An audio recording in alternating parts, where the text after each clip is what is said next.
Educational एक्सपोर आउ एक video रे आपण माननकु स्वागत। आपण माने एठी देखि पारुथिबे जो निजुक्ति मेरा हेबाकू जाउची को डिपार्टमेंट्स रे केते जण अपॉइंटी को पोस्ट रे अपॉइंटमेंट पाइबे एठी पूरा संपूर्ण डिटेल्स दिया जायछि। जदि हम एठी देखिबा वाटर रिसोर्स डिपार्टमेंट रु ए डबल ई मैकेनिकल एठी 36 जण अपॉइंटमेंट पाइबे।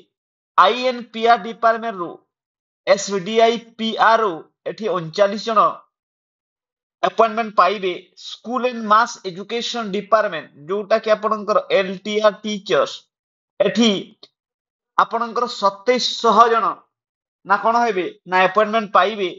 एग्रीकल्चर एंड एफी रे एएओ 117 जण अपॉइंटमेंट लेटर पाइबे। लेबर एंड ईएसआई डिपार्टमेंट रु जोटा कि स्टाफ नर्स 7 जण, एएनएम जणे, फार्मासिस्ट 5 जण, जूनियर लैब टेक्नीशियन 2 जण, ए टोटाल मिसिकी 15 जण एठी अपॉइंटमेंट पाइबे। ता सहित forest environment and climate change forest guard 1504 जण, फॉरेस्टर 246 जण, टोटाल 1750 जण अपॉइंटमेंट पाइबे। सेहिपरि हाइजर एजुकेशन जेमिति कि लैबोरेटरी असिस्टेंट कम स्टोर कीपर 31 जण, जूनियर असिस्टेंट 36 जण, पीईटी 7 जण एमिति कि 74 जण एठी अपॉइंटमेंट पाइबे। ता सहित office of the advocate general stenographer they total 40 जण अपॉइंटमेंट लेटर पाइबे। एमिति कि टोटाल 4731 जण कर अपॉइंटमेंट देबाकू जाउछंती गवर्नमेंट।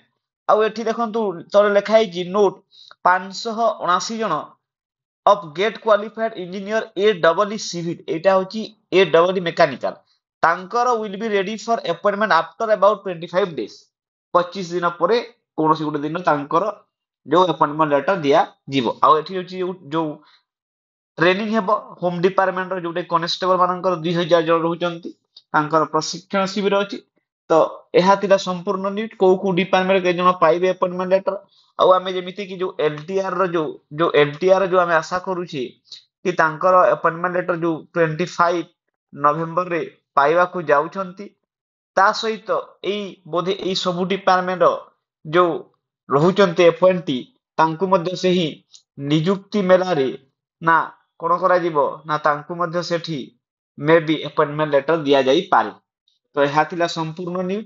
आहुरी एमिति क्या न्यूज देखिबा पई आपण एजुकेशनल एक्सप्लोर यूट्यूब चैनल को लाइक एंड सब्सक्राइब कर दियंतु। थैंक यू, धन्यवाद।